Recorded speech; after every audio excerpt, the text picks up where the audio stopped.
औरत भी अल्लाह की बहुत खूबसूरत और हसीन तख्लीक है, मोतियों से भी बढ़ के कीमती है। और अल्लाह ने उसको जो हुस्न दिया है वो सबके लिए नहीं है। हमारा हुस्न सबके लिए नहीं है, हर एक के लिए नहीं है।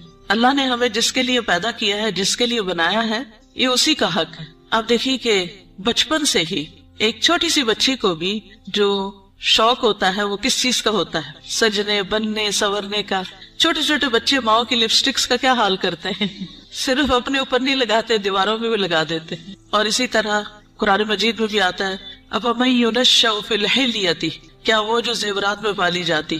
तो सजना बनना, अच्छा कपड़ा, अच्छा लिबास, अच्छा जेवर, ये औरत की कमजोरी होती। हर औरत को किसी न किसी दर्जे में थोड़ा या ज्यादा पसंद होता है।